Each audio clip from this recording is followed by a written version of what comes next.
Hello and welcome to the RotoWire Fantasy Baseball Podcast, brought to you by Batflip, the team shuffling baseball card game. Today is Sunday, June 11th. My name is Chris Crawford.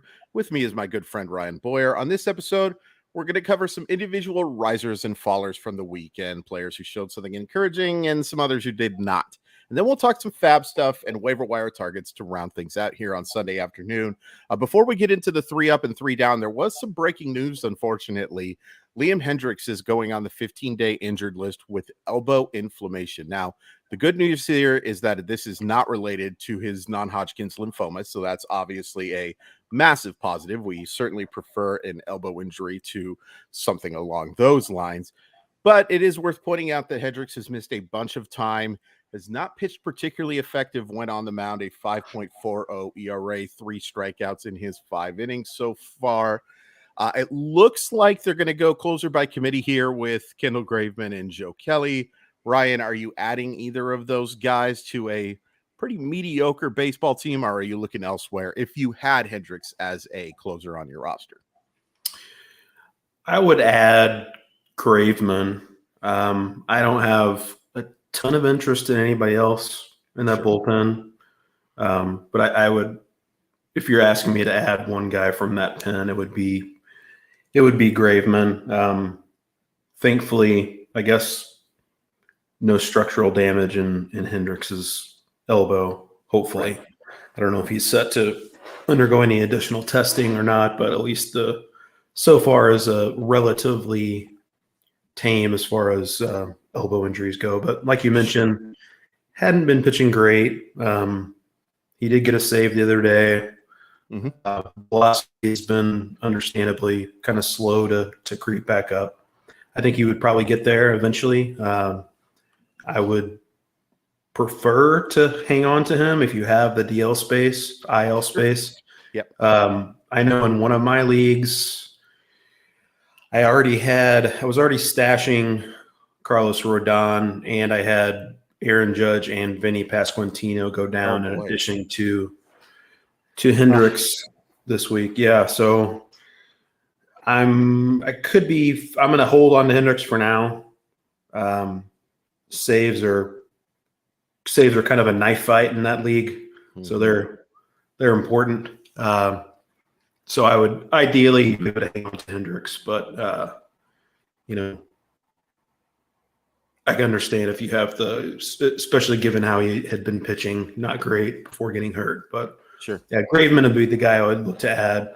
I see there's a comment they're talking about Garrett Crochet. I love Garrett Crochet's arm. I don't know that they would. Maybe if the opposition has some lefties due up in the ninth, he could see some save chances. But Graveman would be my preference there. Same. Yeah, and I like Crochet a lot too. And if you start to see him pitch more in these high leverage situations, I'd go get him. And an interesting rate guy. I think long term he has a chance to be a really good closer. I think the days of him believing he could possibly be a starting pitcher are over. I mean, that was probably over, honestly, the minute that Chicago decided to call him up the year that he was drafted. But there was some hope that out of Tennessee that he was going to be maybe a potential starter someday, but one that was so good that you could use him in the bullpen right away. But yeah, I think that's fair. I'm holding on to Hendriks. Such a bummer. It was such a fun story to see him come back, and hopefully this is going to be just a short-term thing. I imagine it won't be elbow injuries. We talked about flexor strains, how that is always going to be something that is not a short stint. I would imagine he's back somewhere, assuming there is no structural damage, around the All-Star break, something along those lines. Like, that would be probably my pessimistic view. Optimistic view, maybe you do get him back at the start of July, but definitely somebody that you unfortunately have to get out of your fantasy lineup for the coming week. All right, let's talk about 3 up from Saturday and 3 down from Saturday. And Ryan, why don't you talk about the guy that I affectionately call Kyle's brother, Mr. Corey Seager, who had kind of a monster game and this has been a fun series so far between the Rays and the Rangers, I think, and Corey Seager added to that fun on Saturday. Yeah, those you referenced Kyle's brother. They're not. How long has it been since they did those uniforms? It seems like it's been a while. It does, doesn't it? I guess They they're didn't not. do I them in guess they're not. 2020. Uh-huh. Yeah. Yeah, I guess they're not doing that anymore. But that was definitely the best one. The Yes, it was. Corey's brother. Yes. Yeah. Yeah, Corey Seager, 5 for 5, 2-run double and a 2-run home run, his 7th of the season against the Rays yesterday. On the year is up to 252, 403, 617 his triple slash line, his exit velocity, hard hit rate, barrel rate, XBA, and X slug, all in the 97th percentile or higher. Whew. So in addition to the bottom line numbers, his batted ball data is just fantastic. It always is with him, almost always, the last few years when he's been healthy. But he's really even taken it to another level this year. He's missed, what was it, 5-6 weeks, something like that, with maybe it wasn't that long, more like a month, with the hamstring injury. So he's only played 32 games this year. Still has been a top 12 shortstop during that time. Wow. And zero, that's a guy that's factoring in 0 stolen bases as well, because that's obviously not part of his game. So, I mean, he's just, I don't know if I want to put him among the elite hitters in the game. I would like to see a few more walks. That's really not part of his game. But, I mean, he's absolutely destroying the ball, and this Rangers offense certainly looks much better than anyone was anticipating. I know you're a big believer in the Rangers offense and it being at least somewhat sustainable at this high level. Yeah. I mean, he's hitting second in that lineup, and just a really good spot for him. We know the injuries have been something that he's dealt with throughout his career, but even without the speed factor in roto leagues, he's just a guy that's going to provide monster 4 category production, Corey Seager. Yeah, the only thing missing from that becoming one of the elite fantasy options is the fact that he just doesn't run, and he never will. I mean, that's just, you can add another 6 inches to each side of the base, and you can make pickoffs like a war crime, and you're still not going to see Corey Seager steal bases. It's just unfortunate, but and this was, I mean, I didn't expect him to be quite this good. But you take a look at the numbers last year. He was one of the most unlucky hitters in baseball. Like every statistic suggested that he was going to be very good. But the question mark is, can he stay healthy? Is he going to be able to? And I like today, Sunday, the Rangers have him in a designated hitter, and that's a good way to keep that guy healthy, is to rotate him, give him those rest days without actually giving rest days. So my 3-up, I cheated. I'm picking 3 different players for my 3-up because there are 3 pitching performances that we have to talk about. Let's start with Bobby Miller, though. 6 innings of shutout baseball against the Phillies, 3 walks, did strike out 7 ground ball outs. He is now 3-0 on the season. Win-loss record. 0.78 ERA. And it's worth pointing out that, yes, that most recent start did come against the Nationals. But let's take a look at who else he's faced so far. Atlanta, New York, and Philadelphia. And I know Philadelphia is not quite Philadelphia this year, but that's still an impressive lineup to shut out. It's really interesting because I and several others, I'm not alone in this, but I will take the fall here. Thought that Gavin Stone was the guy who was more ready to contribute. Same. Whoopsie daisy. Because look, Stone was awful, although the metrics suggest he was better than he was in those outings. But just, it's very hard to get that many swings and misses and still have the results that Gavin Stone had. But the results are the results. But I was concerned about Bobby Miller as a guy that a lot of people think long-term might be a reliever. Not so much based on what we've seen so far. I think he's a must roster guy if you haven't rostered him already, because he's not giving up that rotation spot anytime soon. Andrew Abbott wasn't even close to as dominant, but you did see him pitch against your St. Louis Cardinals and throw 5 2/3 innings of shutout baseball, allowed 5 hits, 3 walks, 4 strikeouts, has not given up a run in his 2 starts so far. we talked ad nauseum about Abbott, Ryan, about how excited we were to see what he can do. And yeah, we've been right that the strikeout totals haven't quite matched up. And he has had some self-inflicted damage. He's walked 7 in those 11 2/3 innings. But you see his ability to initiate weak contact. St. Louis is a pretty darn good lineup that he handled just fine. Very impressed by what we've seen from Andrew Abbott so far. And a pitcher that is not like those pitchers in any regard whatsoever. Kyle Hendriks, 8 innings of 1-hit baseball. Took a no-hitter into the 7 2/3 innings before. And I don't even remember who. Someone who has no sense for history broke up the no-hitter. But 8 innings of 1-run baseball. This is now 2 starts out of 3 that he's allowed just no more than a run. He's had a couple of clunkers as well. Not so great starts, although 6 innings and 4 runs against the Padres isn't so bad. Hendriks, of course, missed most of the season while recovering from his shoulder surgery. The 33-year-old now has a 3.09 ERA and 15 strikeouts with a 1.07 whip. It just goes to show you that there's lots of different ways to succeed in fantasy baseball. You can be the hard-throwing lefty, or hard-throwing right-hander. You can be the crafty lefty that has 4 pitches that can miss bats, and you can be Kyle Hendriks. But all 3 of those guys, I think, had to be mentioned. Yeah, I will let it slide that you kind of cheated in this segment because I agree we need to we could have gone 6 up, 6 down, I guess, but that's just not how baseball works. Yeah, Bobby Miller too threw 104 pitches, I believe, in that outing, which is his high in all of professional baseball, not just the majors. So at least for the time being, the training wheels are off. Speaking of which, this just popped up in my head because I saw Craig Mish tweet about it earlier.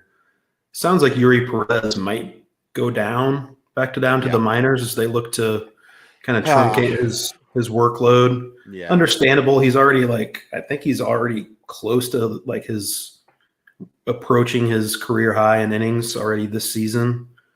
So they're gonna kind of keep him limited somewhat. So that's, he's been really good. I think the goal, if the Marlins somehow remain in at least the outskirts of the playoff contention, they would like to have him available late in the season. So right. Hopefully it's just more of a pause and he'll come back eventually. He certainly looked like he belongs. So that's just a little aside on the Yuri some Yuri Perez talk. Another guy up from Saturday, Gunnar Henderson. Is Gunnar Henderson hitting like we knew Gunnar Henderson can now? Yeah. Batting leadoff yesterday against the Royals, hit home run number 8 as part of a 2-hit game. Back in the leadoff spot again. I saw today. I haven't seen what he's done so far today, but I saw he was batting leadoff again, and they're kind of looking for a guy at least against righties to bat leadoff with Cedric Mullins still on the shelf. Last 3 games for Gunnar Henderson, he's reached base 7 times. He's got 2 home runs, 3 stolen bases over that stretch. Already 3 home runs so far in June, so off to a great start this month. And as I mentioned, Adam Frazier's had a pretty good year. He's also been used some in the leadoff spot since Cedric Mullins went down, but love seeing that Gunnar Henderson has been there 2 days in a row. I mean, he's hit often in the lower third of the Orioles batting order this season, understandably, because he just really hasn't been that good, but the season numbers are kind of creeping up there. I mean, he's about league average-ish now, and obviously the upside is tremendous. I don't know. Are we seeing Gunnar Henderson back to take off? I have a feeling on what side of the coin you might lie on this. Yeah, I think so. I will say this. Because of his quality approach and because he's willing to hit in 2 strike counts, I have my doubts about him ever being a huge average guy. I don't think if we're talking about a 293 hitter, 300 hitter, I don't think you're talking about a 230 hitter either. But I do think that's always going to be the statistic that he struggles in the most, is because he's willing to hit in 2 strike counts. He waits for his pitch. He's willing to make pitchers work. but the on-base percentage and the power and the stolen bases should be there. So I don't really care that much. I mean, as long as he's not Joey Gallowing it up, like in the 200 range, and I still love Joey Gallo, by the way. I'm so sorry to say negative things about Joey Gallo, but I do think that we're starting to see like, oh yeah, this guy has a chance to be a special fantasy player. By the way, 1 for 3 with a run score tonight. The Royals are just awful. 6-3 right now in the middle of the 4th inning. I'm seriously considering calling Rob. I call him Rob. Some people call him Ranford, but I'm calling Rob and saying the Centrals don't get to play anymore. These divisions are done. You're done. You can have a nice little vacation. That hurts me. Some rest for some guys, but I know it does. I'm sorry because honestly, the Cardinals are probably the most talented of those teams. You and your West Coast bias. My West Coast bias. Interesting question here, since we were talking about young pitchers from the Hart Foundation. Who's a better stash, Sheehan or Gavin Williams? So Emmett Sheehan, is somebody in the chat brought up, did get promoted to AAA, along with Landon Knack, which is a really fun baseball name and also an interesting pitcher. Gavin Williams by a lot for me. I think Gavin Williams is one of the very best pitching prospects in baseball. Sheehan's interesting, a guy who I think belongs in the top 100, maybe even closer to the 75 range. He's been excellent this year. The only thing that concerns me a little bit with Williams is just the fact that Cleveland is so loaded with arms that I'm not 100% sure that Gavin Williams is going to get the call. But I've brought this up in quite a few podcasts now. If the Guardians believe that Gavin Williams is ready to go and that they are competing for a playoff spot, that's not going to hold him back. Gavin Williams has the type of stuff to be the best pitcher on the Cleveland Guardians. And that's a high praise thing to say for a team that has Shane Bieber and Tristan McKenzie, although we'll talk about McKenzie in just a second. I still would be stashing Williams over Sheehan. Knack is also interesting if he gets a chance to start. I think any starting pitcher for the Dodgers is at least a little interesting because you got a real good chance to pick up a win that day because the Dodgers are very good at baseball. But I think they're going to trade Bieber. I think the Guardians are going to trade Bieber. I actually think they should, honestly. Oh yeah, I think so too. I would agree with that. I mean, assuming that they are able to get, because I'm a little worried about him over the long haul. Like the strikeout rate is just completely bottomed out with him. The velocity he can still pitch. Like I just think maybe at this point he's more of like a number 3, maybe a number 2. I don't think he's an ace anymore. And I don't blame the Guardians, especially given their depth and their constant ability to churn out great arms left and right.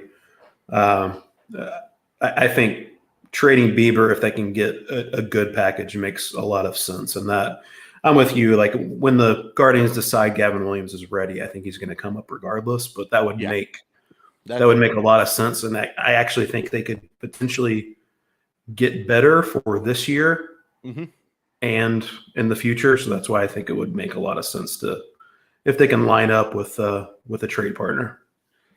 Mason Wynn, Dylan Carlson, and Gordon Graceffo for Shane Bieber. Who says no? I mean, if it's me, I'm saying no. As representative of the Cardinals, like I mentioned, I mean, I would love it to add Bieber to the Cardinals rotation. He would be an upgrade without a question. That's their weak spot on their team. Let's see if they actually end up buying or selling here before the end of July. But I would say no to that. It's just. Bieber's got 1 additional year of control next year. I would pass. What about you? I'd probably pass as well. I would absolutely do Carlson and Graceffo for him. I think that makes like a ton of sense. And I got to be honest, like Gordon Graceffo is interesting already. By the way, he's been out, an interesting arm if he does get the chance to pitch. But Gordon Graceffo and the Cleveland Guardians pitching development system becomes real interesting. This is speculating beyond speculating. But by the way, my buddy Uncle Ted talks. This is fun. Juan Soto is going to be a Texas Ranger this year. Mark my words.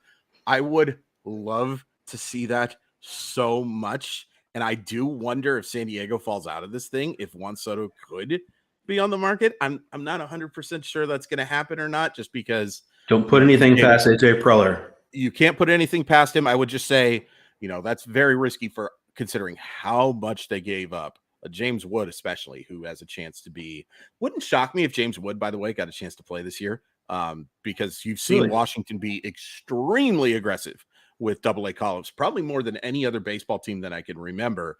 I could see it towards the end of the year. Maybe it would depend on signing a long-term extension type of thing. But Juan Soto to the Texas Rangers, I might be dreaming about that for a little bit. As much as I love those Padres and I love seeing my boy Soto in those absolutely gorgeous City Connect uniforms, that is something very positive to talk about.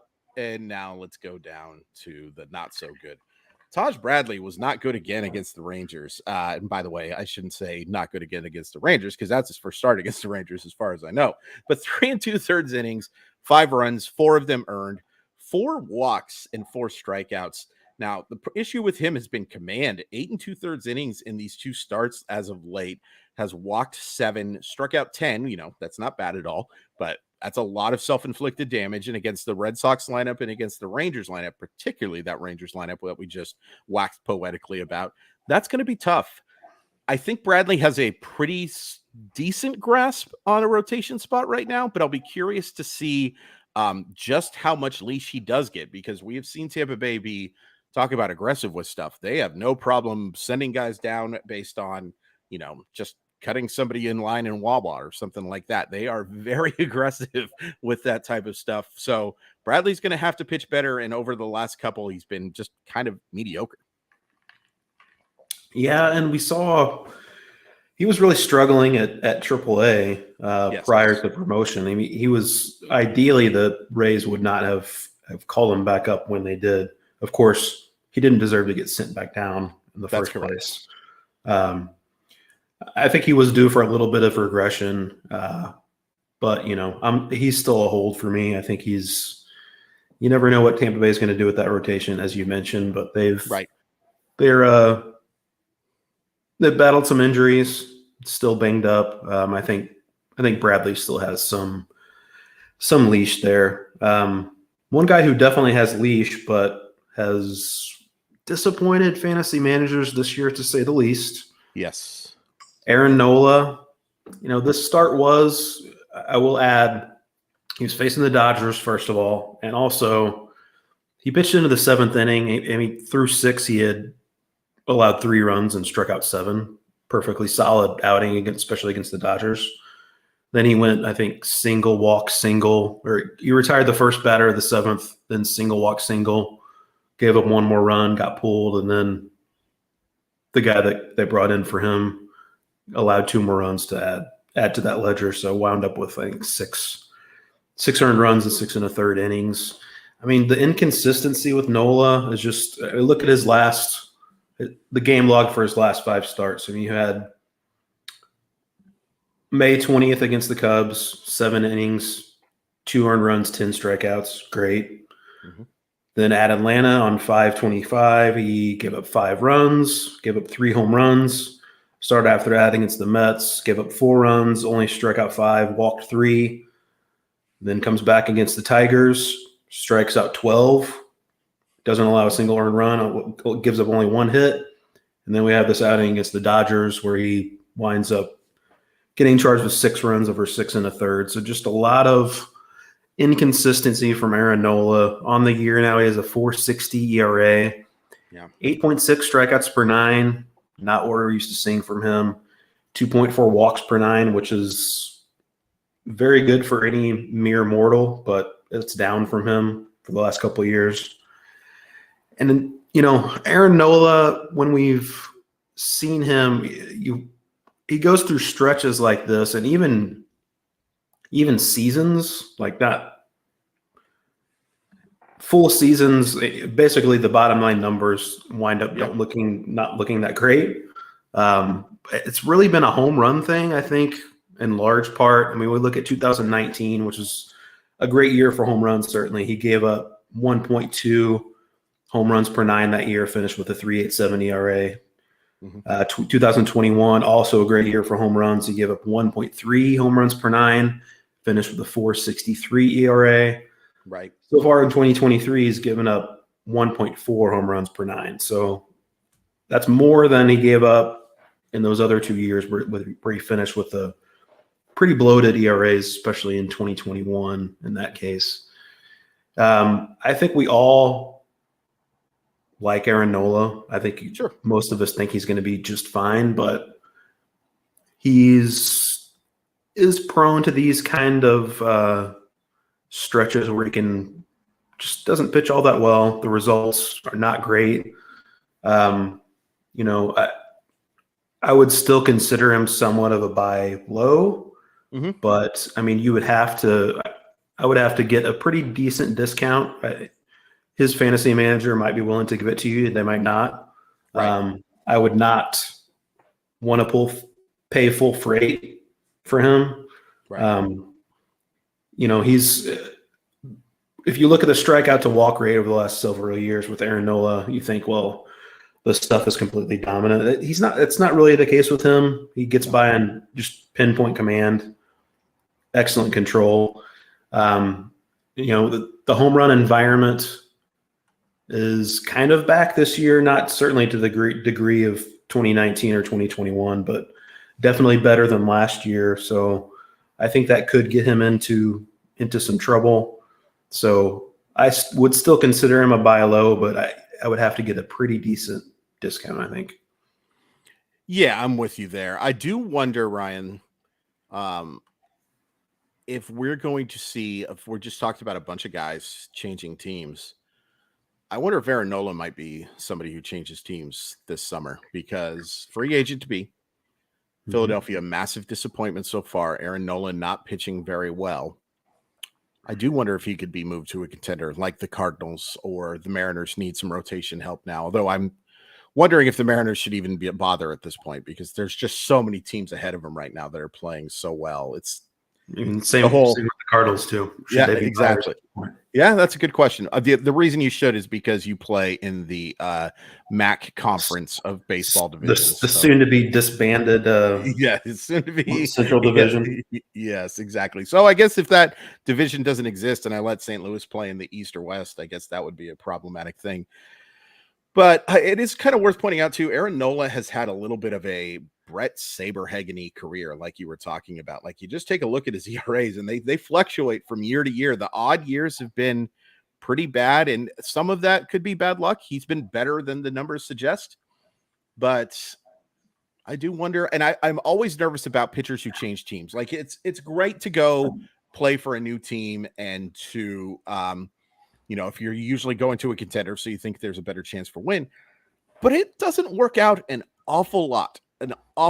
So I would honestly, if I have Aaron Nola, I would be looking to sell for like 80 cents on the dollar for what you traded him for. And they're not giving him away or anything like that. But I would say that Aaron Nola is somebody that I would at least be willing to consider in a fantasy trade. I didn't expect that going into the season, but maybe I should have, based on his track record in odd years. Tristan McKenzie. McKenzie was absolutely dominant in his start on Sunday against Minnesota last week. 5 innings, 1 hit, 1 walk, 10 strikeouts. Didn't come close to seeing the same type of success against the Astros on Saturday. 5 innings, 5 runs, 3 walks, 5 strikeouts. Now, it's worth pointing out, this was just the second start of the year for McKenzie, as he missed all of the first 2 months of the season. All of the first 2 months of the season is what I was trying to say there, but I didn't say it very well. McKenzie was excellent in 2022, 2.96 ERA, and deserved it. I think you might see some ups and downs from McKenzie, at least to start the year, because of how much time he missed. I'm certainly not looking to move him. You've been patient enough with McKenzie on your injured list, I'm sure, for those 2 months.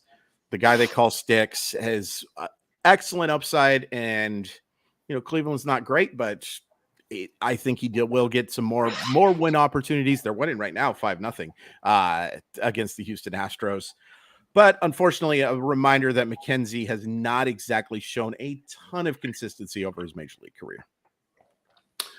Yeah, and as you mentioned, the body type not exactly built to hold up. Correct. So he has a ability which I don't know if it's really sustainable year over year, but has shown it to this point. Like he gives up a ton of fly balls, but like they're mostly like weakly hit fly balls. Mhm. And with the environment change, with the ball carrying a little more this year than it did last year, a guy like that can get into some trouble, especially if he's not able to rediscover the strikeout upside he showed a couple of years ago. So still like Tristan McKenzie quite a bit. I think he should have plenty of leash, but as you mentioned before when we were talking about Shane Bieber and Garrett Williams, they have options there. So he's a hold for me, and he's a guy I would consider buying if someone in your league is selling. But there are some potential roadblocks there. Yeah, absolutely. By the way, Joseph asks, who would the Guardians get back more from in the end of the second comment if they traded Bieber or McKenzie? I think McKenzie by a lot would give you the better return just because younger, more upside, and more cost controlled. That is a big thing here. So Bieber has the better, I guess, track record because, Cy Young Award winning season, albeit in the truncated year. So certainly going to get them a nice return if and when they do deal him. But McKenzie, if they were aggressive and felt like, hey, we want to deal this guy at the high point, would get a massive return, I think. That'd be kind of fun. And it wouldn't shock me. Nothing Cleveland will do will shock me because they are a super aggressive team and also a super cheap team. Let's just be honest. Like, this is not a team that is into spending a lot of money on starting pitchers. And if they do feel like that's the high point, I could see a McKenzie return. Yeah, they're very calculated front office. That's a nice way to put it. Yeah, that's nice way. That could be a kind of a sneaky under the radar.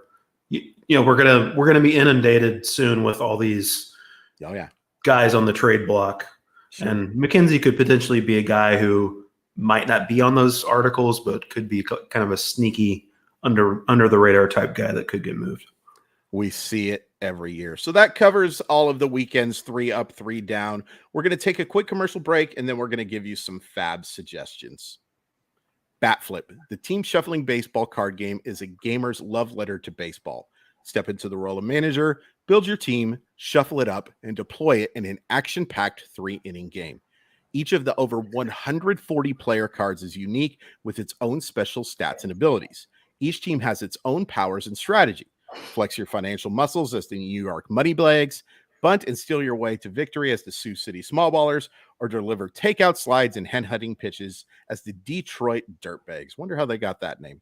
12 teams in all. Bat Flip was designed by an avid fantasy baseball player and made its pre-release debut at First Pitch Arizona 2021. It's been played by the likes of Ron Chandler, Eno Saris, Ray Murphy, and Phil Goyette. Did you grow up collecting baseball cards? Do you collect them now? I sure do. Then Bat Flip is the game for you. Do you like collectible card games like Magic the Gathering or Pokemon? Do you like online card games like Hearthstone or Marvel Snap? Then Bat Flip is still the game for you. Bat Flip features fast-paced strategic play and endless replayability. Utilize your best players and special abilities at the most pivotal moments. And then, when the time is just right, swing for the fences and flip that bat. You can order your copy now at batflipgame.com. That's batflipgame.com. All right, let's look at those FAAB waiver targets. And Ryan, this is my favorite time of year. Favorite time to talk about FAAB because you've all heard me be extremely positive about FAAB on every podcast that we've done. You know that I actually created it. I don't like to tell people this, but my middle name is actually FAAB. And I was a big fan of the rapper Fabulous, so I decided to name it after that as well. I don't think Fabulous raps too much, but you probably know that I'm talking out of my you-know-what, and that FAAB is not necessarily my favorite thing, but there are some interesting players to target. And Ryan, why don't you start with a certain outfielder that swings the bat kind of goofy, but he's been pretty successful, and he had some fantasy upside. Yeah, Joey Waiver. I think if Garrett Mitchell didn't get hurt, if Sal Frelick didn't get hurt,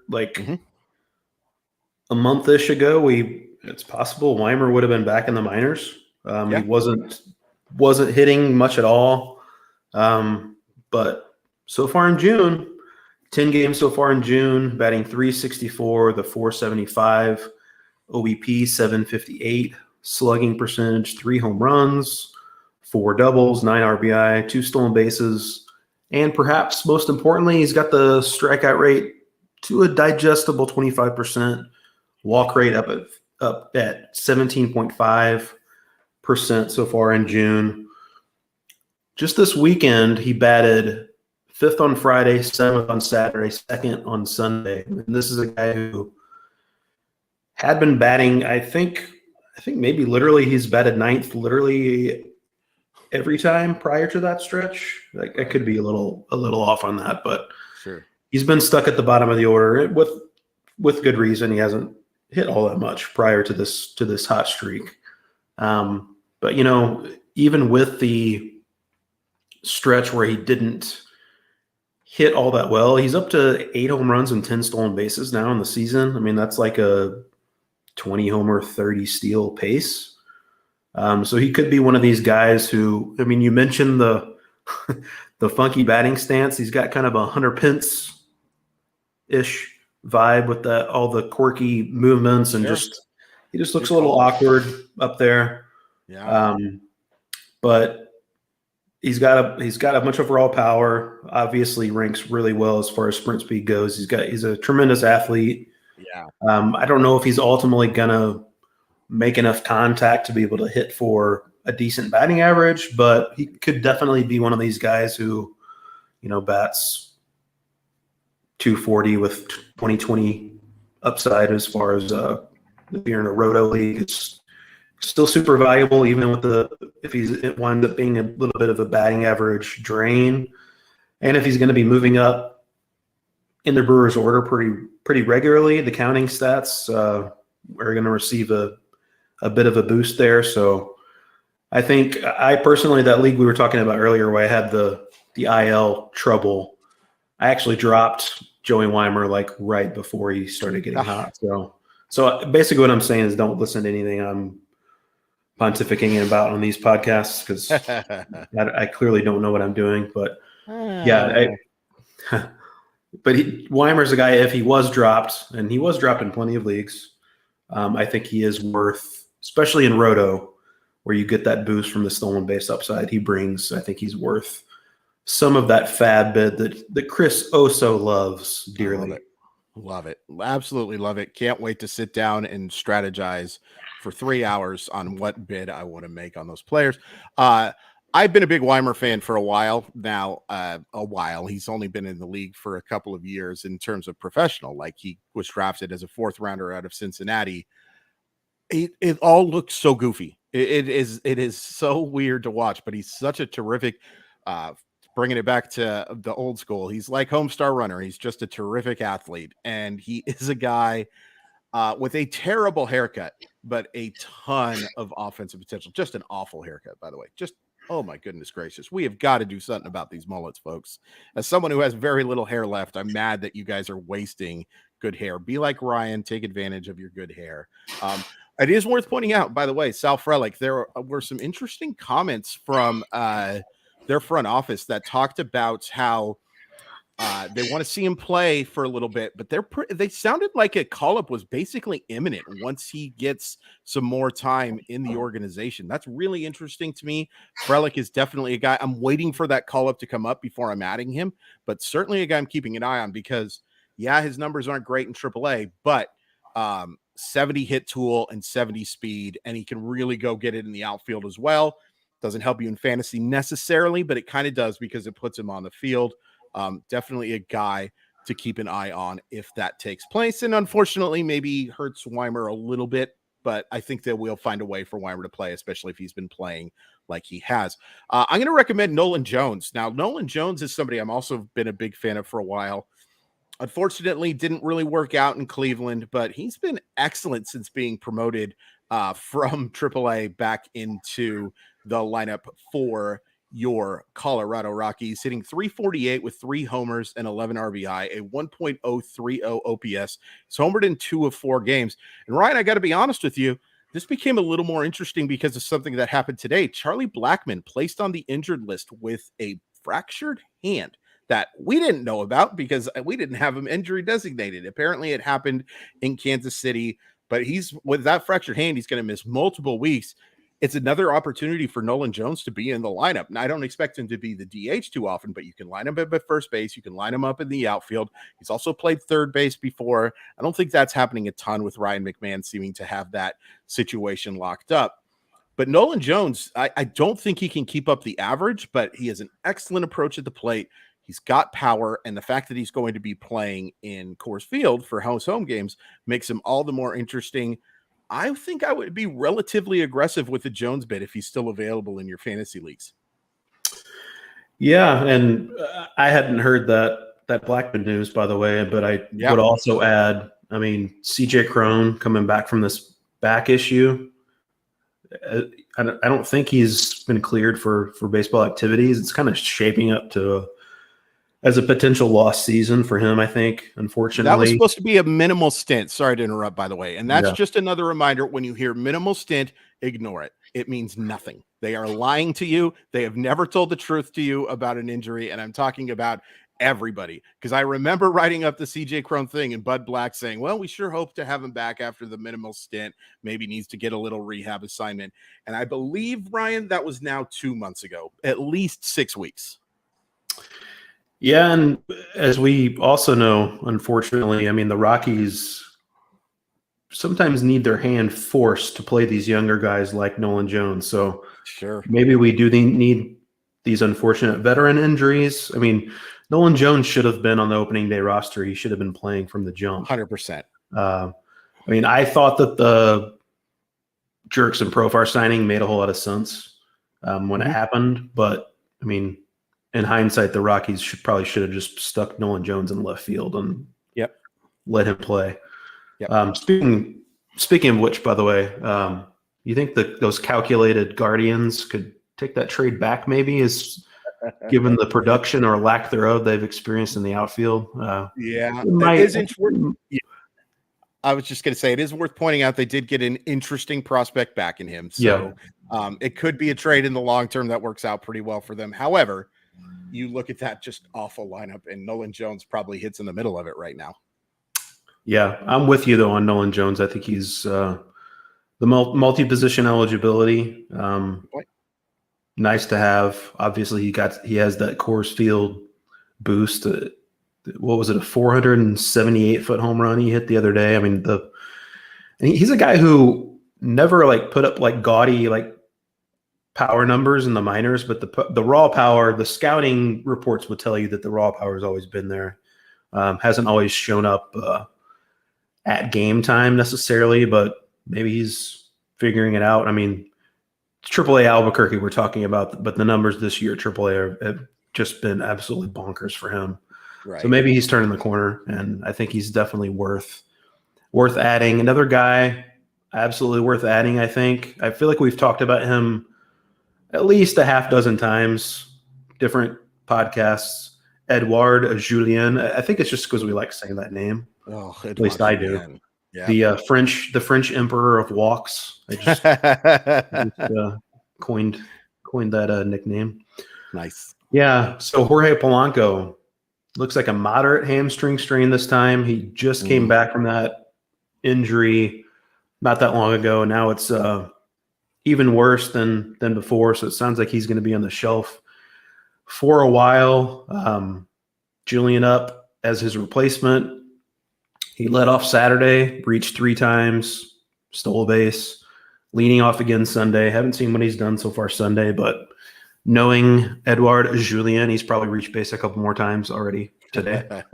But yeah, he's a guy who, I know you've mentioned this on this podcast, his position is hitter.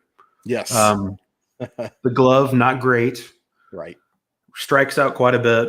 But he also walks a ton. He's got good power, good speed. I mean, the Twins, although they've been quick to send him back down, when he's been up, he's hit either leadoff or second or sometimes cleanup. They believe in the bat. I don't think there's any question about that, as they should.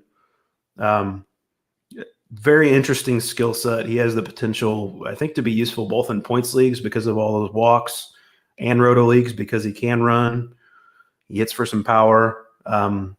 Because he draws all those walks, he gets on base at a good clip. He could contribute in the run scored categories, especially if he keeps that leadoff spot.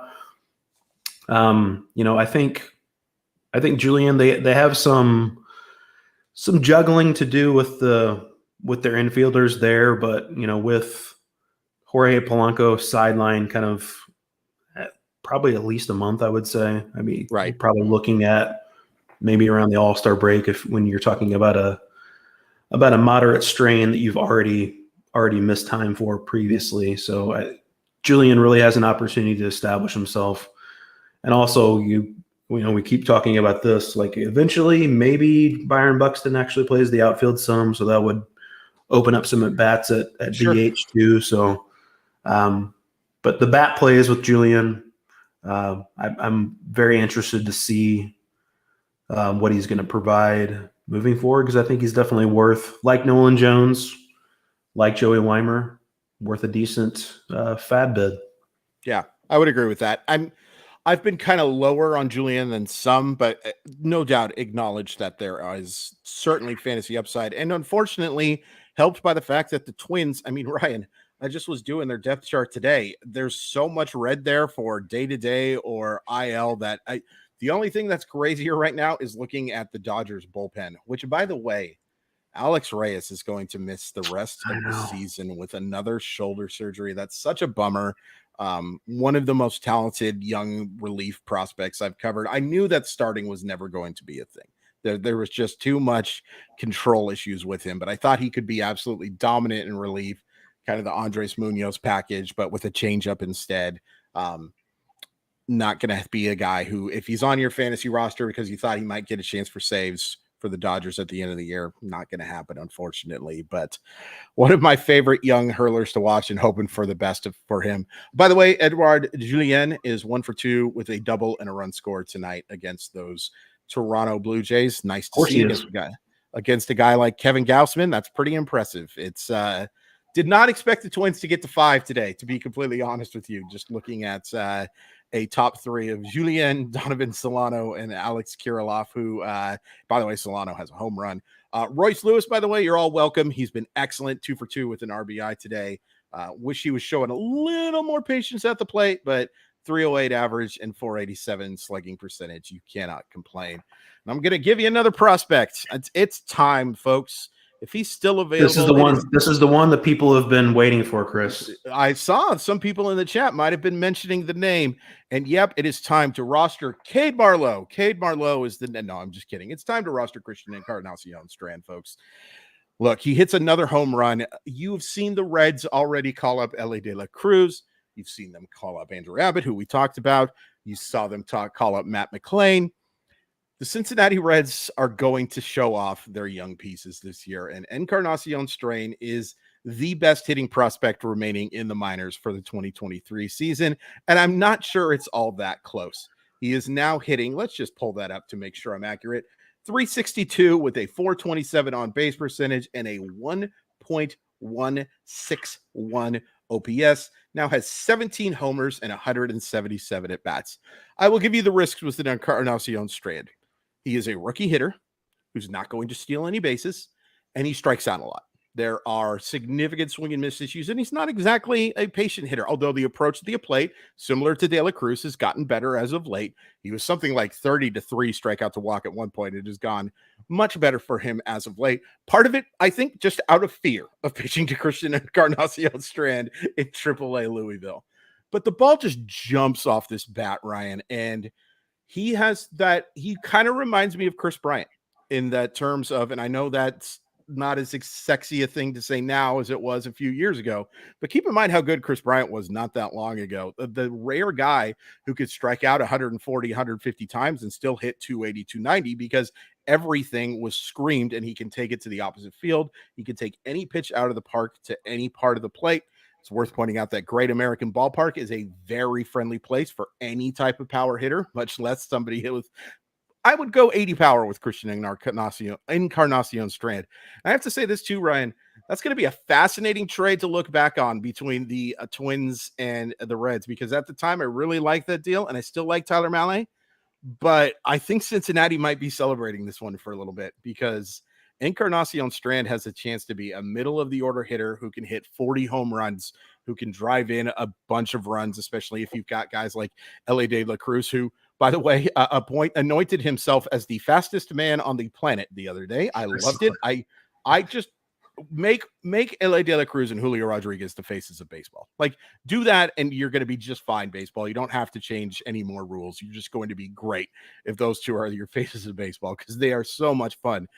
But I'm being aggressive. If Christian Encarnacion Strand is still available in your redraft league, I don't care that the call-up might not happen for another month. I have to have him on the roster because the FOMO with me for him would be so high to know that he could be that guy who can literally win you a category or at least a category rate as soon as he gets called up.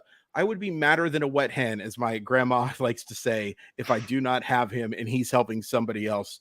Go get Christian Encarnacion Strand right now. Madder than a wet hen. Did not think we were going to hear that one on the podcast today, but yeah. So also notable, I mean, Spencer Steer has started a couple games in left field recently.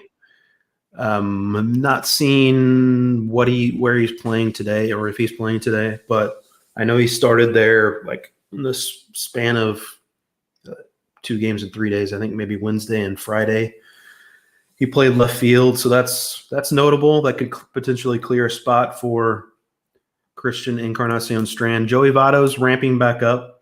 Right. I'm guessing they're going to put Votto at DH at this point. Mm-hmm. That would make all the sense in the world. They've been kind of rotating that DH spot. I know they like to have give Tyler Stevenson some DH at bats, but he hasn't really hit enough this year to kind of justify that. Has been a little bit better of late, but I think it would make sense for them to kind of make CES the full-time first baseman, put Joey Votto at DH, and hopefully that helps to keep him healthy. Would love to see Joey Votto back too, by the way. Everybody loves Joey Votto. But yeah, I'm completely with you on Christian Encarnacion Strand.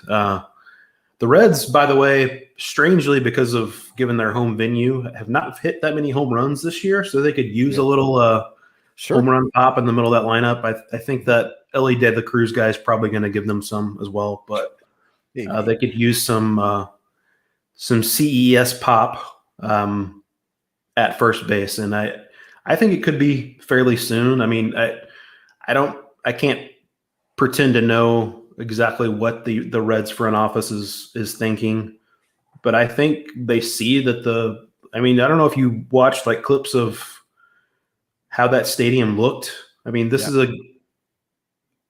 they were drawing like 9,000 regularly back when they had zero momentum, but now that they have a lot of excitement, I think it makes sense to kind of build on that and promote him soon. And I'm stashing him in a couple leagues and go ahead and get that FAAB bet out now before he gets super expensive when he actually comes up.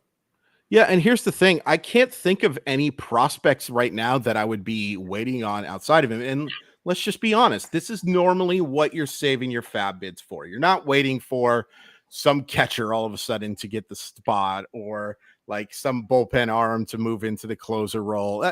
I know that stuff happens every now and then, but it's mostly about big prospects. And most of the big prospects right now are in the lower levels. Like, sure, Jackson Chourio, but we just talked about all the outfielders that the Milwaukee Brewers have. Jordan Lawler hasn't been good enough, and the Diamondbacks have been way too good to project right now Jordan Lawler to get called up. Marcelo Meyer maybe, but I like Marcelo Meyer a lot, but I think a real life player than a fantasy one. Really good defensive player, and I do think that he could be interesting for them just because I just don't think Kike Hernandez is the starting shortstop for a playoff team. I just don't see it. I think he has more value being that guy who's playing everywhere, especially against left-handed pitching.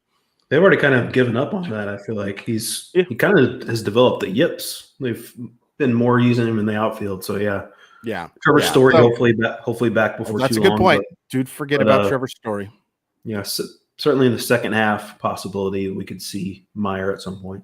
Yeah. Thanks for making me feel stupid because I forgot about Trevor Story, by the way. I really appreciate it. Really needed that to end my one of my favorite things to do. Yeah, I know. I'm well aware. That'll be it for us. Real quick, we were going to talk about, we just ran out of names to talk about. AJ Smith-Shawver, also somebody we talked about. Drew and I talked about him as well.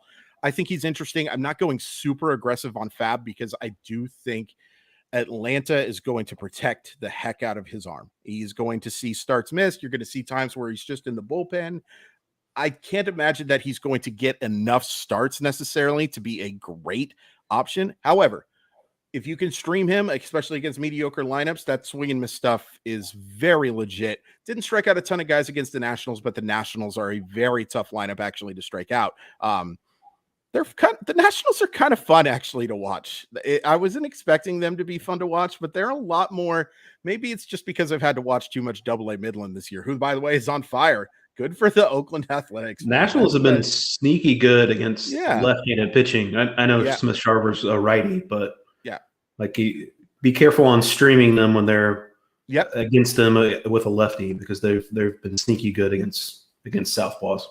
Absolutely. But yeah, definitely a name to consider. Maybe go like a 1 or 2% FAAB bid type of thing if you still have a bunch of your FAAB left. Can't hurt you too much, but I wouldn't go too aggressive because I do wonder just how many starts he's going to be making. Okay, that'll do it for us. Thanks for tuning in to the RotoWire Fantasy Baseball Podcast, brought to you by BatFlip. Go to batflipgame.com to download and pick up that awesome game. You can follow us on Twitter. I'm at Crawford_MILB. Ryan is at Ryan P. Boyer. Stay tuned for more episodes every single day of the week, and see you guys soon.